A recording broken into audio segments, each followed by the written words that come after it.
Nous sommes en 1787, le 31 juillet.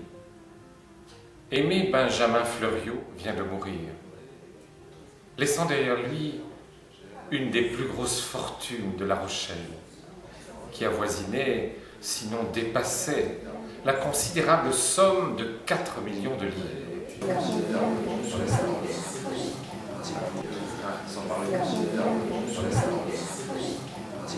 Et il y a des biens à Saint-Domingue avec le domaine, des plantations de canne à sucre. Et toutes les maisons au Port-au-Prince.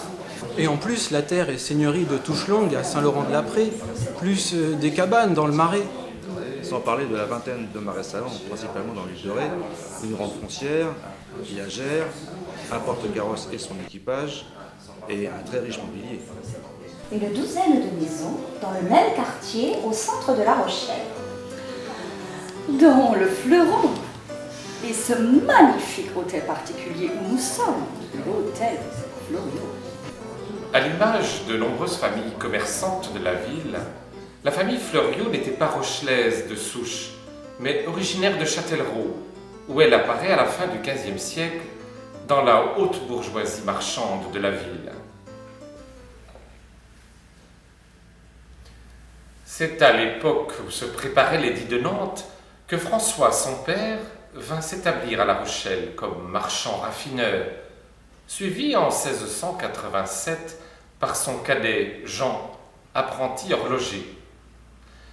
Un troisième frère marchand, lui, partit pour le Nouveau Monde à Saint-Domingue. C'est le schéma classique du très actif milieu du commerce colonial qui commence à se développer dans la capitale huguenote. La maison mère est doublée d'un comptoir dans la colonie tenue par un parent.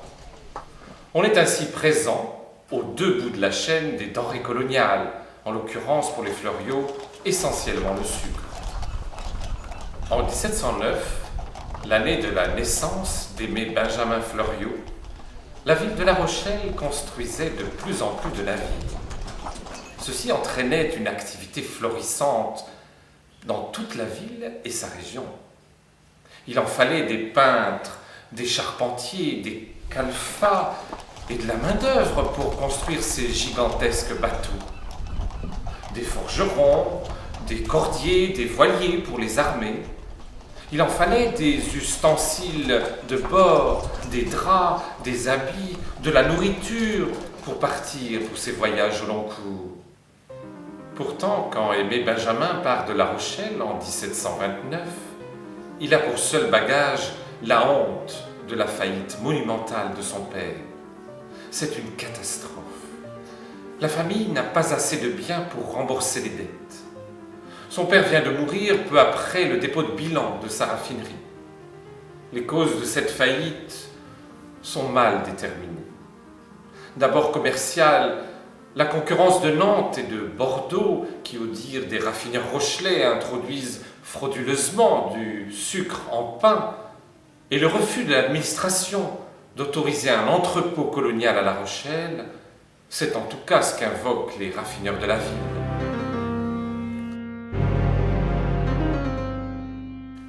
À La Rochelle, on pratique en plus du commerce du vin et du sel, un tout autre négoce. Comme il s'effectue entre la France, l'Afrique et Saint-Domingue, on l'appelle le commerce triangulaire. Il s'agit d'envoyer des expéditions d'Europe vers l'Afrique, où l'on échange de la pacotille, de la verroterie, de l'alcool, des armes contre les hommes noirs. Ces esclaves sont ensuite transportés aux Antilles pour y être vendus et travailler sur les plantations afin de servir leurs maîtres. Ce commerce a pour nom commerce du bois d'ébène, car l'on ne veut pas qu'il soit dit que l'on vend des êtres humains. Ce négoce a un rapport économique extraordinaire, jusqu'à 800 fois la mise. Le négociant en nègre n'était pas un aventurier sanguinaire, mais un riche bourgeois, très riche.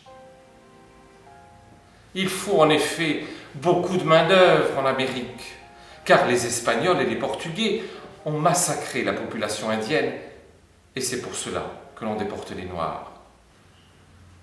Après un long voyage, souvent pénible, qui pouvait durer, suivant les caprices des vents, d'1 à 2 mois, sinon plus, les nouveaux arrivants débarquaient en général au Cap, le Paris des Antilles.